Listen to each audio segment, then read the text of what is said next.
E eu entendi feriado. Pensei, cadê o feriado?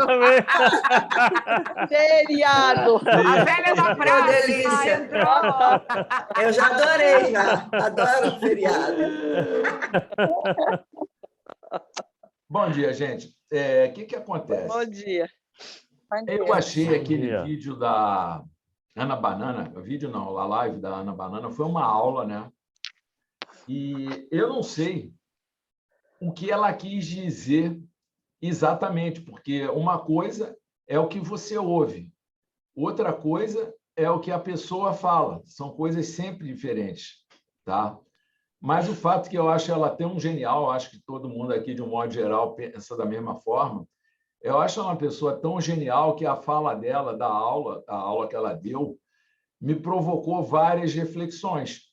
E eu disse, bom, se me provocou algumas reflexões, pode ser que outras pessoas também tenham tido suas reflexões e a gente pode compartilhar isso, tá? Mas, além disso, o fato da gente estar fazendo uma referência a uma pessoa especial produz um conhecimento na gente, entendeu? É a mesma coisa que você vai estudar qualquer Freud, alguma coisa daquilo, mesmo que você não tenha ouvido o que ele falou, mesmo que você não saiba exatamente o que ele pensou, o fato de você estar se integrando àquele pensamento do pensador vai trazer algum benefício para você. Então, eu peguei, separei. O modelo é que é um pouco meio chatinho, não é tão dinâmico que nem as coisas. Porque o que eu vou fazer? Eu vou pegar, eu recortei várias falas delas do vídeo todo, porque não teria como a gente passar o vídeo todo, e a gente vai comentando aqui. E aí a gente vai fazer o nosso estudo dessa forma, tá? Então, eu vou compartilhar a tela e vou passar primeiro o recorte.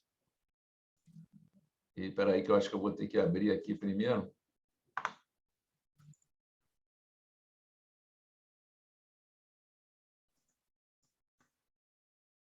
Não, deixa eu ver aqui uma coisa, só um instantinho.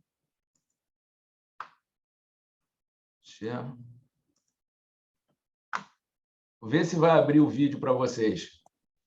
Abriu o vídeo? Abriu.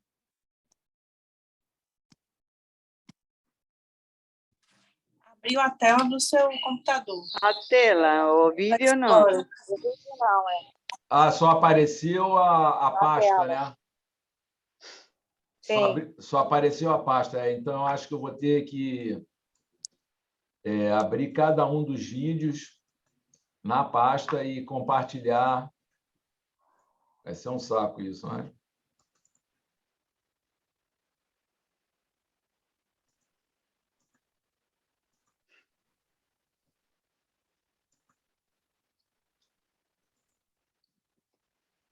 Gente, eu vou demorar um pouquinho mais aqui, mas eu vou fazer o seguinte: eu vou abrir e pausar todos os vídeos, que aí, senão, eu vou ter que ficar entrando e saindo.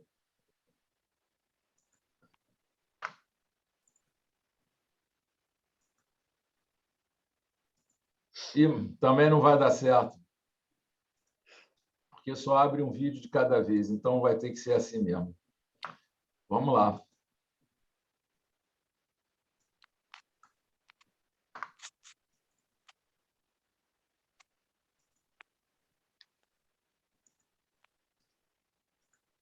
Enquanto isso...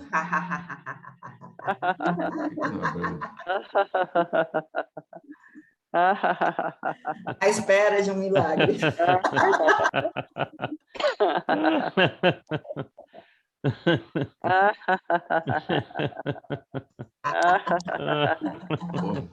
Que coisa.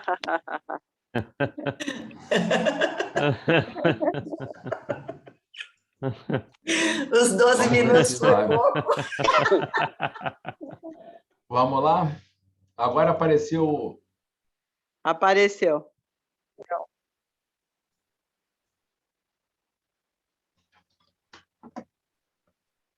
Está sem som. Tá sem som? Sem Tá. som. Então, espera aí que eu vou ter que fazer outra coisa nesse compartilhamento. Eita! Aproveitando, eu preciso de uma aula de Zoom, porque o meu eu não consigo compartilhar, não consigo fazer um monte de coisa. Vamos lá.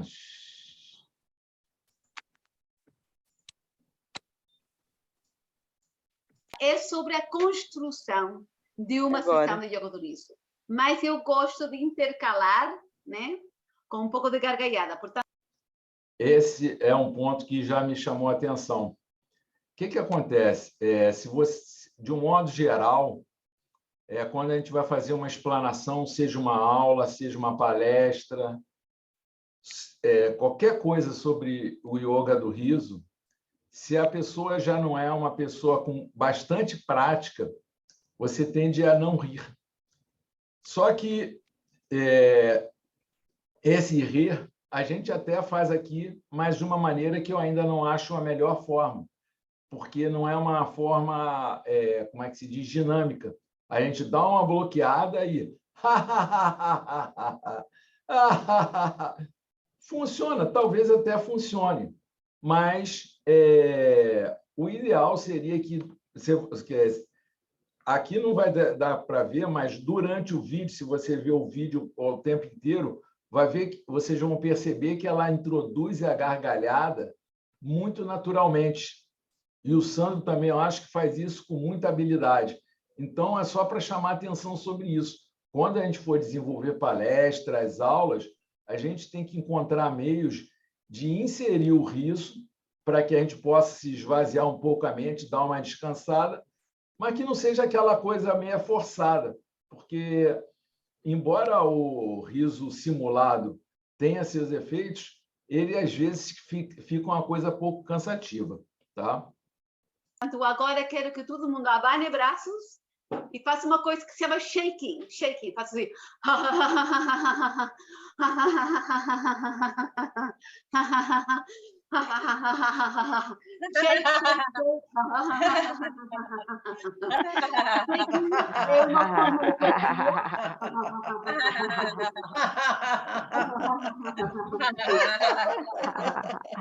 Shaking é uma forma de terapia, porque faz os catarses e casa muito bem com o yoga do riso. Agora estou a fazer shaking em todas as minhas sessões. Normalmente começo cada sessão com shaking. Por quê? Todas as formas de catarsis casam, né? O choro casa com o riso, né? E o tossir com o bocejar, com o shaking, todos casam. E como casam, usamos todas elas no yoga do riso. Por quê? Uma sessão de yoga do riso, a nossa intenção é ajudar as pessoas a chegar a um ataque de riso, né? Se calhar não chegamos até lá, se calhar chegamos a umas boas gargalhadas, ou se calhar a pessoa passa toda a sessão sim. Bom, alguém gostaria de comentar essa fala da catarse? Porque é aquilo, eu sei que às vezes é mais difícil você elaborar assim na hora do que quando você está mais focado. Mas eu falei, quem pudesse ter visto o vídeo dela estava disponível. Por que falar de catarse? A gente já passou o Saber do Riso passado, a gente passou o tempo inteiro falando de catarse. Qual é a importância disso para o yoga do riso? Eu já faço uma pergunta. Alguém quer arriscar? Ninguém quer arriscar? A purificação, né? A purificação, a liberação das emoções, das tensões. Né? Já começou por aí, gente. É isso que eu falo. Por que, de repente, eu fico batendo nessa tecla do saber, da teoria, não sei o quê? Não se trata só de a gente querer alimentar o cabeção. Se trata do seguinte, cara, a técnica do yoga do riso, ela é apresentada no curso de uma forma rápida, objetiva e dentro do que as pessoas conseguem, hoje em dia, absorver. Se fizer um curso muito longo, talvez não tenha um sucesso. O Sandro tem um interesse, todo mundo precisa ter interesse financeiro, então aquilo é para um consumo rápido. Então, é que nem uma faculdade hoje em dia. Faculdade, você entra, te joga um monte de coisa e você depois que vai se aprofundar. Tá? E esse, cara, o Saber do Riso, a proposta dele era justamente provocar esse aprofundamento para que, quando você fosse aplicar uma prática de yoga do riso, você soubesse o que você está fazendo e não ficasse mecanicamente rindo ali, brincadeira do telefone, de não sei o quê. Isso não se sustenta. Se você não tiver um conteúdo para transmitir, isso não vai sustentar, entendeu? Então, essa coisa da catarse é fundamental, porque se yoga do riso tem a proposta de promover saúde, de ser uma ferramenta de prevenção de saúde, é através da catarse. Tá? É que nem a Délia falou, é através da purificação. E em que momento que isso realmente acontece?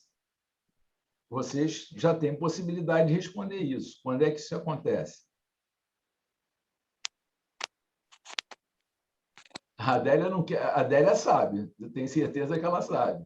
O resto não sabe quando é que acontece a catarse no yoga do riso? Na aula de yoga do riso? Ninguém quer nem arriscar, porque tem várias etapas. Na meditação, né? Na meditação do riso. Exatamente. Por que eu chamei a atenção, por que eu destaquei principalmente? Porque, mais uma vez, é uma pessoa genial que está proporcionando para a gente conhecimento. Se você tem a capacidade de olhar, você vai aproveitar muita coisa. Ela simplesmente está falando de shaking. Ela utilizou lá o nome de shake, que é uma coisa talvez bem-humorada, só que o que ela está falando, na verdade, agora eu vou dar como é que se diz? Um spoiler, a palavra era essa. Eu vou dar um spoiler, que é um ensinamento que futuramente eu vou vender.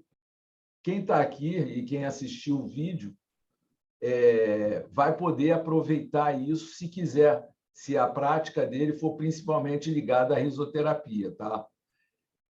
Shaking, na verdade, ela está falando do tremor. Se você pegar e você for estudar o tremor dentro da visão da bioenergética, vocês vão saber que o tremor é também uma forma de descarga energética, assim como o riso. E vocês percebam o seguinte, por que ela falou de combinação do riso com shake, com choro? Todas essas são formas de descargas, porque todas elas, olha que interessante, todas elas têm uma mecânica corporal convulsiva. Você está rindo, está tremendo, está chorando. Então, tudo isso são formas de descarga. Tá? Então, o shake que ela está falando é uma técnica de psicoterapia, gente. Então, é de um valor imenso. Quem aproveitou, aproveitou. Quem não aproveitou, passou batido, não entendeu nem do que ela está falando. Volta, levantou a mãozinha dela. Vai falar, Val? Ou esqueceu a mão levantada? Sim. Não, bem rapidinho. Não, que quando tu começou a falar de shake, mesmo quando eu assisti o vídeo da Ana Banana, eu me lembrei de um tempo que eu fiz terapia bioenergética. Eu me lembro que aquilo lá, nossa, me dava uns acessos assim, de tudo que era porcaria, né? Mas também depois, eu lembro que eu nunca senti tanto o meu corpo como naquela época. Era uma coisa impressionante, como, sabe, era uma sensação de limpeza mesmo, né? Então, é bem legal essa coisa do shake, faz muito sentido. Baixa a mão. O que acontece? Tanto faz o shaking como o riso, eles promovem liberação. O que é liberação? É você descarregar energia e, com isso, você abre espaço no teu corpo.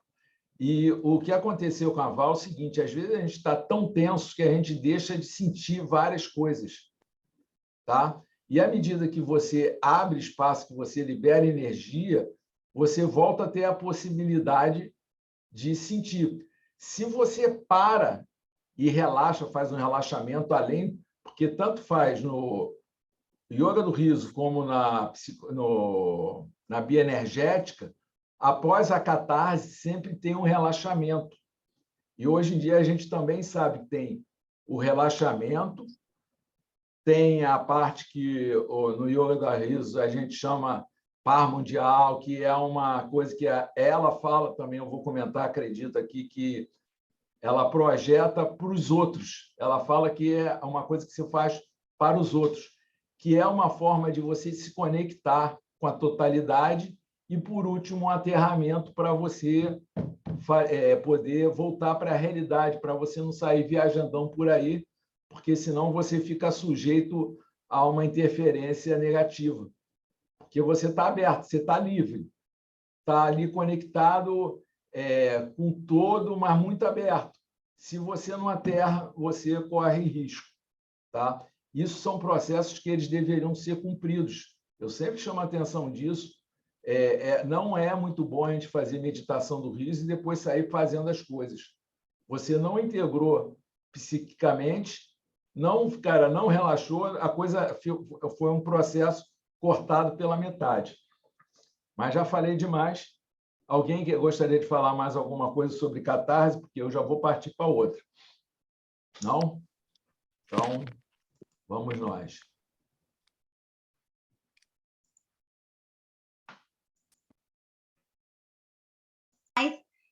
A intenção é ajudar a pessoa a chegar a um ataque de riso.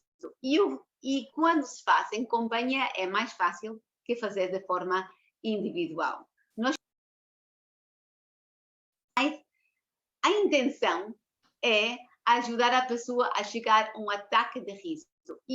E quando se faz em companhia, é mais fácil que fazer de forma individual. Nós queremos... Gente, essa fala, você viu uma frasezinha curta, né? Mas, cara, tem um conteúdo, cara, muito interessante. Primeira coisa, alguém arrisca, sabe falar por que é mais fácil fazer coletivamente do que individualmente? Ninguém sabe por que é mais fácil fazer... Seria pelo mesmo motivo que quando um boceja, todo mundo boceja. Exatamente. Contagioso, né? Exatamente. Contagioso. O riso É uma espécie de contágio, né? O riso é contagiante. Neurônios espelho. Isso aí. Agora, a minha proposta agora é que a gente analise fazer coletivamente e fazer individualmente. E quando eu falo individualmente, eu não estou falando só com uma única pessoa, porque uma coisa é você fazer só você. Você está fazendo a sua catarse, a sua prática pessoal. A outra coisa é você fazer para outra pessoa. Você está direcionando a tua liderança para alguém. E uma terceira coisa é você fazer com grupo. Tá? Eu queria analisar... O coaching, né? O coaching é só com uma pessoa, né? Sim, isso. Mas eu queria analisar a prática pessoal com a prática coletiva. Quais são as dificuldades? Não, vamos colocar os benefícios. Qual é a vantagem de você fazer sozinho e de você fazer coletivo? Bom, eu vou sair falando depois. A gente fala, atinge mais gente. Fazendo coletivo, se atinge o benefício, atinge mais pessoas, começando por aí, né? Exatamente. Você está produzindo benefícios para maior número de pessoas. E isso tem um retorno para você também. Embora você não deva ficar focado. Você está ali para beneficiar um grupo grande de pessoas. Outra coisa, tem coisas que você só consegue através do grupo. Você não consegue atingir certas... Você vê o seguinte, a própria catarse, ela é muito mais efetiva quando é em grupo do que quando é individual. Porém, aí é que está. Qual é a vantagem de fazer sozinho? Quando você está fazendo sozinho, você está experimentando a si mesmo, você tem uma possibilidade de delimitar a tua experiência e analisar melhor o que está acontecendo contigo. E aí você adquire um conhecimento para si mesmo sobre si mesmo.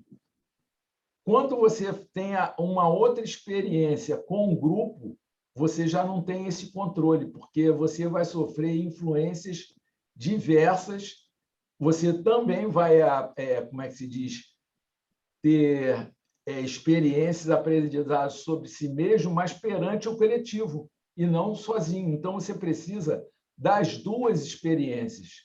Então, é fundamental, uma pessoa que quer ser um bom líder de yoga do riso, o Masa, fala disso o tempo inteiro. Ele faz muita prática sozinho, ele se experimenta o tempo inteiro. Então, é fundamental que você observe isso. Prática de yoga do riso é você praticar sozinho, mas também é prática coletiva. A gente está muito habituado a liderar uma prática coletiva. Aí vai uma coisa que o yoga do riso se propõe, é desinflar o ego. Pô, se você não tomar cuidado, você vai inflar o ego, porque estou fazendo uma prática coletiva que está todo mundo rindo. Eu sou foda, pô, eu sou bom pra caramba. Pô, onde é que tá? Onde é que você desinflou o ego aí? Não rolou nada disso, tá? Alguém quer comentar mais alguma coisa sobre o individual e o coletivo? Ele é bem importante, gente. Essa é uma questão que não é só do yoga do riso, não. É uma questão espiritual. Onde é que começa eu e onde é que começa nós? A Rosângela vai precisar sair. Eu posso falar? Lógico. Então, Rolando, tive uma obrigado, experiência, porque eu faço... Posso falar? Pode. Eu tive uma experiência, porque eu faço arte-terapia, estou terminando a formação. Então, nós fizemos um projeto dentro da área educacional com a preocupação de levar às escolas, de tratar o professor, porque a maioria está passando por um problema psiquiátrico, né? E fora outras coisas. E aí eu fui aplicar, a minha parte ficou o yoga do riso, eu fui aplicar o yoga do riso e foi maravilhoso, entendeu? Foi uma integração assim genial. Foi a minha primeira experiência e foi com grupos são professores já de arte-terapia e eles ficaram encantados, porque a maioria não conhecia o yoga do riso. Eu também ontem tive uma experiência, não sei se vocês conhecem o método Supera. Não. O método Supera, ele trabalha a parte do cérebro através de exercícios. E ela me ligou, e eles não conheciam o yoga do riso. Aí eu mandei eles darem uma pesquisada. Tem então, alguém muita com gente... despertador aí? Bom. Sou eu, desculpa. Bom. É porque eu mandei uma mensagem para vocês que eu vou sair agora e vou ficar ouvindo. Então, eu tive uma experiência fantástica dentro da arte-terapia. Fiquei muito feliz, porque eu consegui introduzir e com vários benefícios. As pessoas ficaram assim maravilhadas, não imaginavam o que é o yoga do riso, achavam que era só gargalhar. E aí, quando você mostra a prática e o conteúdo, engrandece muito, entendeu? Pois é, olha só. A Rosângela apresentou para um público novo que não está habituado. Se você não sabe falar, se você não tem conteúdo, fica uma coisa vazia. Entendeu? Eu acho que você tem que se aprimorar. Agora, foi importante a Rosângela falar, já que ela vai sair agora, e daqui a pouco eu passo a fala para a Val, para a Lulis, porque ela é arte-terapeuta. E aí, depois a gente vai fazer um comentário, porque aí já começa a entrar na risoterapia. Você vê o seguinte, ela é arte-terapeuta, aprendeu o yoga do riso e, muito provavelmente, ela pode vir a se tornar uma risoterapeuta. E aí tem risoterapeuta arte-terapeuta, tem risoterapeuta professor de yoga, tem risoterapeuta terapeuta energético. O que é a risoterapia? Mas isso é para o Risoterapia Brasil. Fala, Lulis. Sim. Gente, bom dia, tá? Eu vou ficar ouvindo agora vocês, tá bom? Obrigado, querida. Nada. Bom dia, Rô. dia. Bom, nessa questão aí de liderar uma sessão e fazer A própria a prática sozinho do riso, eu me conecto muito com a questão do reiki, né? Que eu sou reikiana também. E a gente aprende justamente isso, a gente tem que começar com a gente. A gente faz o auto-reiki, a gente dedica isso para depois a gente levar para o outro. É a mesma coisa. Então, quando eu estou fazendo a minha sessão de riso sozinha, que eu tenho feito mais junto com o pessoal do que eu sozinha, eu sinto outras coisas. Eu estou olhando para mim, eu estou ali comigo, é maravilhoso. No sentido de, eu sinto que eu vou me harmonizando independente do que eu estou vivendo, entendeu? Se eu estou triste, se eu estou precisando de me harmonizar, e eu vou fazer essa prática, é um momento de... eu sei que não deveria vincular isso, mas para mim é assim, é como se eu estivesse num momento de oração mesmo, sabe? Então, eu estou vivenciando tudo isso. Quando você vai levar numa terapia, numa sessão pessoal, você está olhando as pessoas. Então, não adianta você querer fazer a sessão se você não pratica em você. Isso não está em você. Então, eu penso que é isso que tem que ter. Você tem que incorporar isso. E a minha mestra de Reiki falava muito isso. Ela falava assim, primeiro é o auto-reiki todos os dias, começa automático, senão vocês não vão conseguir passar nada para ninguém. É a mesma coisa o riso sozinho, né? É isso que eu queria colocar. Obrigado, Lourdes, porque, na verdade, você vê, às vezes a pessoa nem sabe exatamente como é que quer contribuir, mas tem alguma coisa para falar e fala. Ela acabou de me despertar o seguinte, existe uma quarta opção que a gente precisa fazer, porque uma coisa é, olha só, uma coisa é você praticar, uma coisa é você aplicar em uma só pessoa, outra coisa é você aplicar em várias pessoas, e outra coisa que é muito importante é você receber com várias pessoas. Entendeu? É você estar na aula de outra pessoa coletivamente.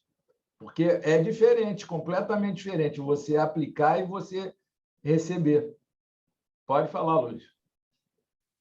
Bom, então você me trouxe aqui uma das técnicas do Reiki também, que é o círculo da prática, que é justamente isso. Uma hora você está aplicando você está rindo, né? Então você está fazendo a auto-yoga do riso, aí você está levando isso para as pessoas, e aí depois você está participando da aula com outra pessoa. Então, é esse círculo.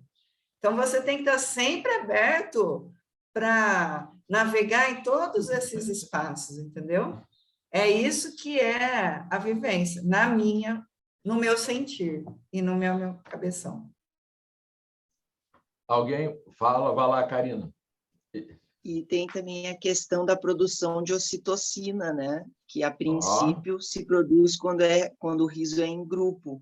Quando a pessoa ri sozinha, a princípio não tem produção de ocitocina, pelo que a gente tem estudado, né? Fiquei até arrepiado, Karina. Sabe por quê? Porque isso é falar com propriedade. Eu geralmente falo para caramba, mas nem tanto com tanta propriedade. E a pessoa que sabe, ela nem sempre fala muito, ela fala mais pontualmente e acaba se destacando. Obrigado, Karina. Essa coisa da ocitocina é fundamental, porque o que acontece? A gente é movido pelo prazer. E a ocitocina produz essa sensação de prazer. Então, é uma coisa que mobiliza. Você, sabendo gerar ocitocina nas pessoas, sabendo promover uma prática bem feita de yoga do riso, você vai cada vez... Aliás, isso vai entrar, talvez, na próxima fala que vamos chegar, vou colocar aqui, e a gente vai... como é que se diz? Vocês vão entender o que eu estou falando.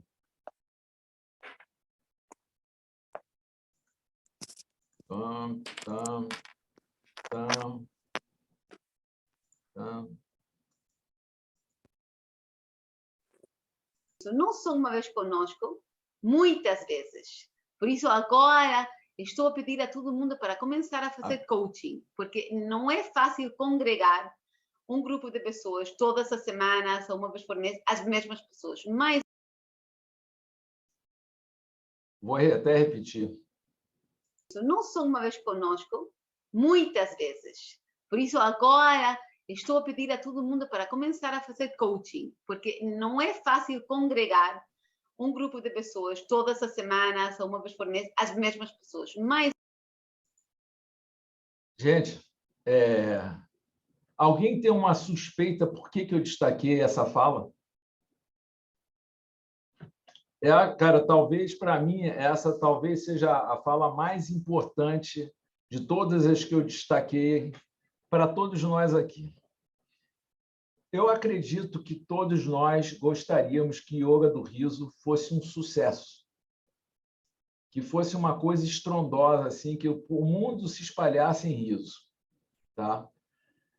Só que, se a gente analisar com mais calma, o riso vem sendo estudado antes de Aristóteles no mundo inteiro. O riso vem sendo usado como terapia também já há 300 anos. O mundo vem sendo... o riso vem sendo usado espiritualmente por algumas tradições já há bastante tempo. Por que o riso não é um sucesso, não faz parte do dia a dia das pessoas? Essa é uma pergunta que eu tenho feito, porque agora, não sou eu que estou dizendo. Quem está falando isso é a Ana Banana. A importância dessa fala dela é para quebrar expectativas falsas, porque a gente acha que a gente tem aquele entusiasmo com o Yoga do Riso, sente vontade de levar esse benefício para todo mundo, e você acha que, com o pé na cabeça, você vai montar vários grupos de Yoga do Riso, e você vai levar alegria e ser alegria com todo mundo. A Ana Banana pegou e falou que está recomendando que as pessoas façam coach, porque a Ana Banana, a pessoa mais genial, uma das pessoas mais geniais de Yoga do Riso que a gente conhece, declarou que é muito difícil. Tem outros fatores, não é uma coisa relacionada ao riso. Por exemplo, hoje em dia o tempo está uma coisa muito escassa. Então, você conseguir congregar pessoas no mesmo horário é uma coisa complexa.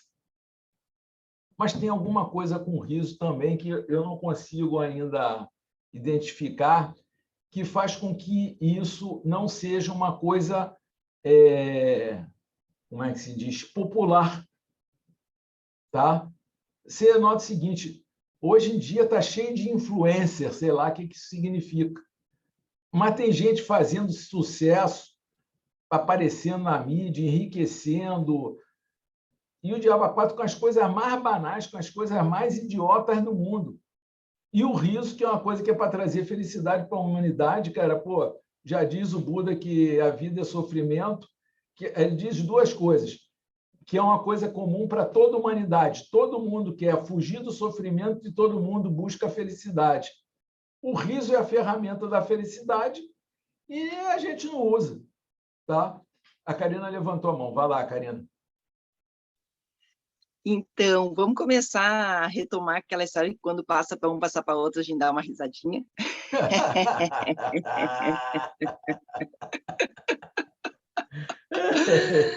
Bom, eu acho, né, eu tenho uma percepção em relação a isso que tu coloca, que é uma herança da Idade Média, tá? Porque na Idade Média era proibido rir.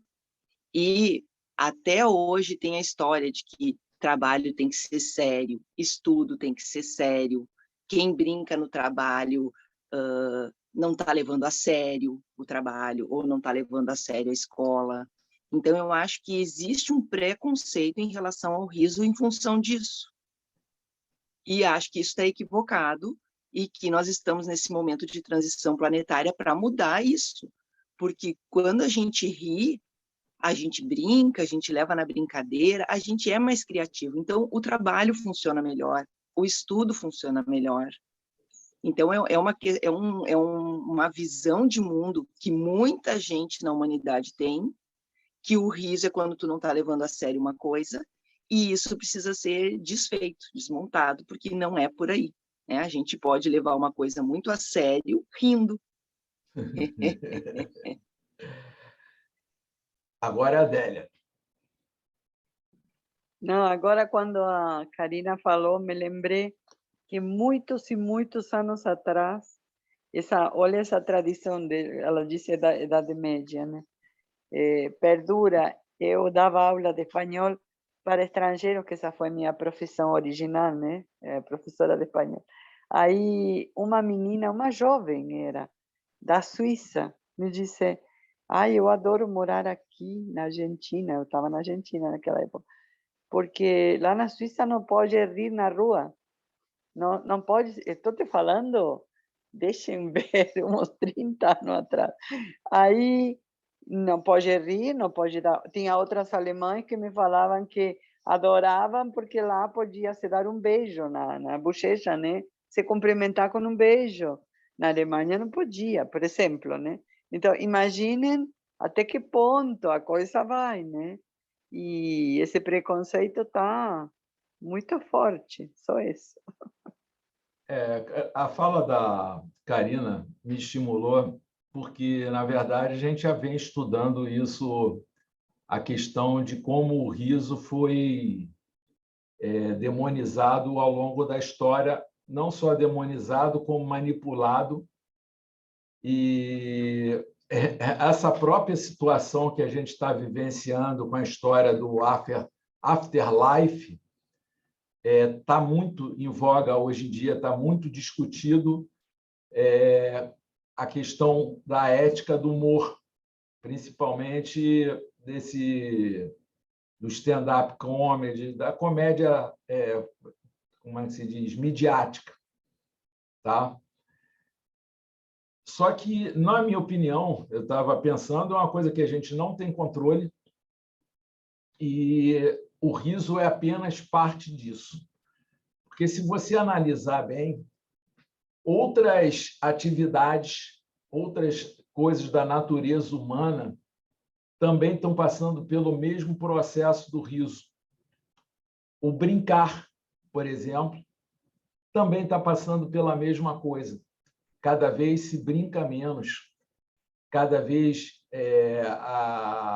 o brincar está sendo dissociado da relação humana, porque você coloca brinquedos prontos, coisas prontas, pasteurizadas, que as crianças, e eu estou falando das crianças, com os adultos, então, nem pensar. Se antigamente os adultos brincavam alguma coisa, é que nem a Karina falou, a gente está ficando cada vez mais sério. Mas aí isso me levou ao seguinte: toda a natureza, ela vive... Olha só, aspecto... como é que se diz? Pessoas individualmente não respondem pelo todo, Lourdes. Você, pessoalmente, se você brinca, ótimo, ainda bem que tem quem brinque. Mas, de um modo geral, hoje em dia, todo mundo vive falando de resgatar a criança interior. Tá? Mas, se você reparar, a natureza vive de ciclos. E um ciclo principal é contração e relaxamento. Contração e relaxamento. Talvez a seriedade, e eu costumo falar que não é seriedade, é sisudez. A gente confunde, às vezes, conceitos. Você pode rir. Aqui todo mundo ri, todo mundo gosta de rir. E alguém, por acaso, aqui deixa de ser sério? Alguém aqui, por acaso, é venal? Alguém, por acaso, é abobalhado? Não. Somos todos sérios. Agora, o que a gente tenta é não ser sisudo, excessivamente sério, carrancudo. Entendeu? Só que esse estado de sisudez é uma consequência de um ciclo. Entendeu? A sociedade, a humanidade como um todo, vai passar por essa sisudez e vai pulsar.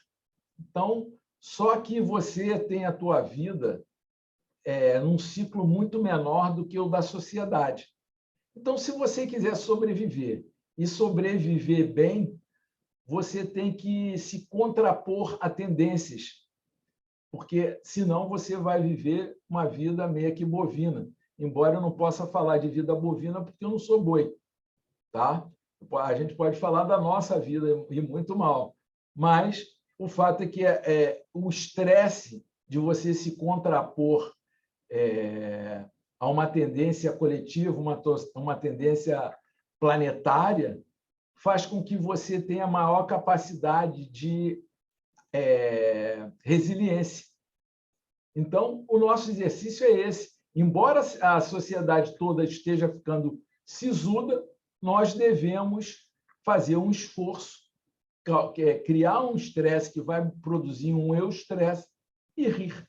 E, com isso, a gente vai aumentando a nossa resiliência e vai vivendo melhor e por um tempo maior. Bom, já falei demais esse tópico. Isso aqui está uma vergonha, porque eu estou vendo que eu não vou conseguir cumprir nem 50% que eu me propus. Esse vídeo da Ana Banana dá muito samba. Deixa eu ver aqui, só um minutinho. Vamos ao quarto.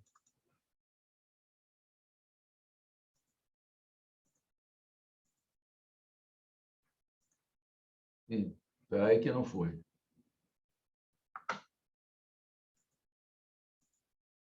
Pronto.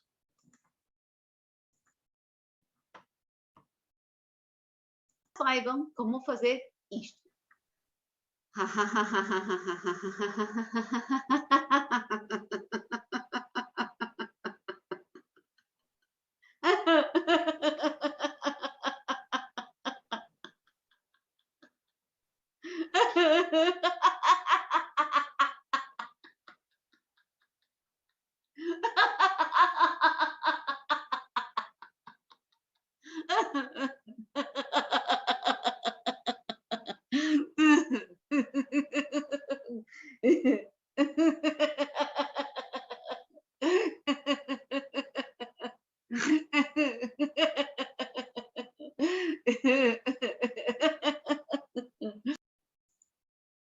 Então, vocês...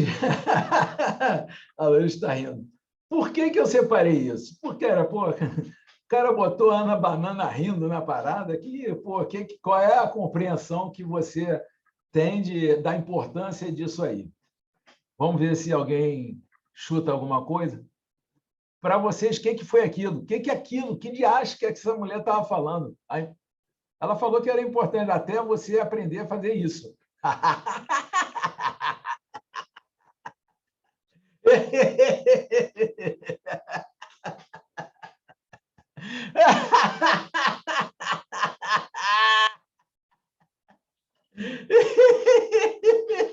É contagioso, simples. Gente, eu vou falar um negócio aqui que vocês vão dizer, porra, tu não sabe falar de outra coisa. Mas, no meu ponto de vista, ela estava falando o seguinte, é importante você saber se masturbar. Por que eu estou falando isso? Primeiro, porque, cara, sexo está muito intimamente ligado ao riso. Pô, quem já, cara, começou a praticar intensamente sozinho, vai entender por que eu estou falando que o que ela falou tem uma similaridade com a masturbação. Se você observar bem, a nossa vida sexual começa com a masturbação. Tá? De um modo geral, é assim que acontece. Você vai se tocando e, em determinado momento, você tem um orgasmo, ejacula, qualquer coisa que o valha. E aí você descobre aquilo. E aí, sim, você vai descobrir o outro. Tá? A mesma coisa acontece com o riso. O que ela está falando é você ter a capacidade de promover um fluxo de riso contínuo que te dê prazer, porque só o teu próprio prazer é que vai contagiar o outro. Se não houver prazer na sua risada, na sua gargalhada individual, você não vai provocar o prazer no outro. Ele não vai contagiar. Esse riso não vai contagiar ninguém. Agora, quando você sente um tesão e ri, tu pode ter certeza que o outro vai rir também. Entendeu? E, óbvio, que isso também está ligado à energia.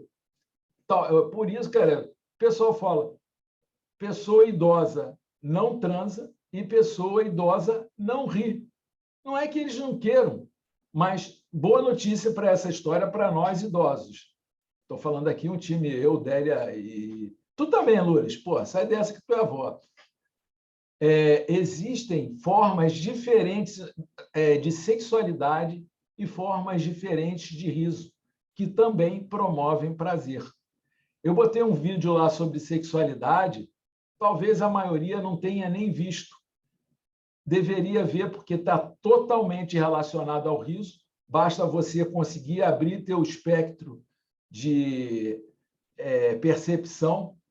Vocês vão perceber o quanto a sexualidade está ligada ao riso e quanto toda aquela fala pode ser aplicada ao riso e ao sexo, porque aqui no Brasil, principalmente, sei lá fora, eu não sei porque eu nunca fui lá fora, mas, de um modo geral, o ser humano não sabe nada de sexo, quer fazer muito e faz errado, faz mal, não sabe trazer benefícios para si mesmo, quando muito reproduz.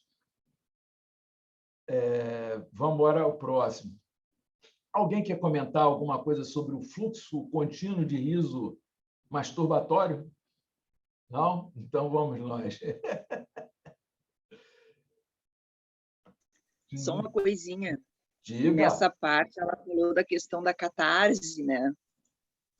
Do conseguir promover em si mesmo a catarse. E daí que ela mostrou como que que é importante a gente conseguir chegar nesse ponto de a gente conseguir rir e ter essa catarse toda, né? Que pode promover em nós uma série de transformações internas, porque imagina um riso desses assim, a quantidade de hormônio que produz no nosso organismo, né? Sim, com certeza, cara. E da mesma forma, sexo é uma catarse. Não sei se vocês já leram A Função do Orgasmo, do Reich. Ele afirma que a função do orgasmo não é prazer, não é brincadeira, é descarga da tensão, tá? Então, mais uma similaridade. Eu acho importante, sim, o que a Karina colocou, aí, isso para consumo interno, ou seja, se você é capaz de, ali na mesma hora, que nem ela demonstrou, foi lá e deu uma risada profunda. Eu não sei se aquilo chega a uma catarse, mas chega a uma catarse, porque é justamente essa produção de endorfinas, ocitocina não, porque a Karina me ensinou que a ocitocina só é produzida coletivamente, mas é produzida endorfina, uma série de coisas, você sozinho consegue produzir isso. Aliás, é bem interessante isso que eu acabei de refletir. A Karina me chamou a atenção que a ocitocina só é produzida coletivamente. Se você conseguir produzir ocitocina sozinho, sinal de que você está se iluminando, meu amigo. Sabe por quê? Você e a totalidade são um só. Olha que coisa viajante e interessante. Mas vamos dar continuidade, que senão a gente aprofunda mais ainda. Mas, só mais uma coisinha. Diga. Só mais uma coisinha. Diga. Em relação à ocitocina, a gente aprendeu, né, nesses estudos que a gente tem feito, que a ocitocina a gente só produz coletivamente. Mas, se a gente... porque a gente aprendeu também que o cérebro não diferencia se a gente está vendo, se a gente está imaginando ou se a gente está trazendo na memória. Então, se a gente ri intensamente, imaginando que está rindo com outras pessoas, a gente pode produzir ocitocina. Sim, boa, boa. Mas repete aí, Karina, repete esse negócio que o cérebro não diferencia, porque quando ela falou isso, eu já fiquei arrepiado, mas agora eu gostei da fala dela. Não, o cérebro não diferencia, né? Tanto a questão que se a gente está rindo de forma exercitada ou genuína, como também não diferencia se a gente está vendo, se a gente está imaginando ou se a gente está trazendo da memória. Tem estudos que comprovam que as mesmas partes do cérebro são ativadas. Pois é. Então, se a gente ri imaginando que a gente está rindo com outras pessoas, a gente pode produzir ocitocina. Teria que fazer estudos de teste para ver se isso é real ou não. Muito interessante o que você falou. Porém, eu vou fazer uma ressalva, porque eu já falei para caramba a respeito disso, vou ficar repetindo. A gente tem que parar de repetir que o cérebro não identifica uma risada simulada de uma risada real, uma risada natural. Não é verdade, são áreas diferentes do cérebro que são atingidas quando você percebe uma pessoa rindo de forma simulada e quando você percebe uma pessoa rindo naturalmente. Agora, isso que ela falou é outra coisa que eu vou até dar uma estudada, porque eu achei muito importante você saber se é uma memória, se é uma percepção sensorial presente ou se é uma imaginação, que são 3 coisas diferentes. Tá, mas tu falou outra coisa. Tu falou que o cérebro que o cérebro diferencia se tu vê uma pessoa rindo de forma exercitada ou genuína, né? Sim. Mas eu não estou falando isso. Não. Eu não falei que você falou. Eu só lembrei, quando você falou de cérebro de diferenciar, eu me lembrei da questão da verbalização equivocada que a gente faz no yoga do riso, que eu acho que queima nosso filme com pessoas qualificadas.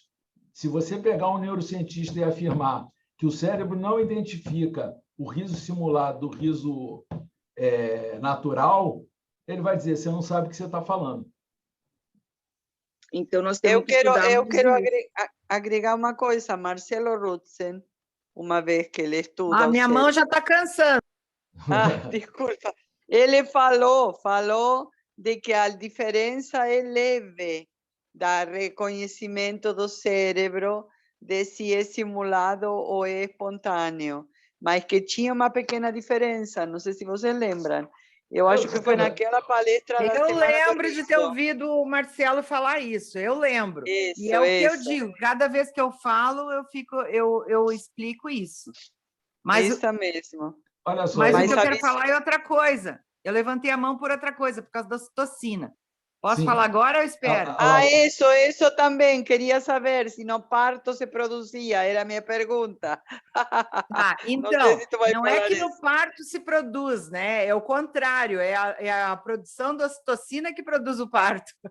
Então, é isso que eu queria falar, que a ocitocina, ela é o hormônio do parto, é o hormônio do orgasmo, é o hormônio da ejeção. Mas que eu saiba, uma mulher consegue amamentar estando sozinha. Então, eu acho que não é correto dizer que a ocitocina precisa de outras pessoas para ser liberada. Se tu consegue liberar a ocitocina estando sozinha amamentando, por que tu não vai liberar a ocitocina estando sozinha rindo? É isso só que eu estava tentando raciocinar. Olha só, eu não sei se está sozinho. Só uma coisinha, mas quando tu está amamentando, tu não está sozinho. É isso que eu falei. Pois é, eu também pensei isso. Sim, faz sentido. Faz sentido. Tu quer dizer que daí, quando tu está amamentando, tu está, de alguma forma, com o foco num outro ser. Sim. Sei lá, nunca tinha pensado nisso. Gente, olha só, com relação àquela diferenciação, só vou falar uma coisa. Existe um vídeo de uma neurocientista inglesa, cara, especializada em riso. Ela tem vários trabalhos. Eu já coloquei esse vídeo. Se vocês não veem, já não é mais uma questão. Então, para mim, eu não preciso mais verificar nem coisa nenhuma. Se vocês quiserem, eu disponibilizo novamente. Mas está naquele TEDx, sei lá, tem um TEDx, negócio. Essa neurocientista lá, traduzida em português. Mas eu li o trabalho dela falando sobre isso. Então, são partes diferentes do cérebro que são atingidas quando você tem um riso e outro. Agora, isso não impede de você pegar e falar de uma forma adequada. Qual seria a forma adequada?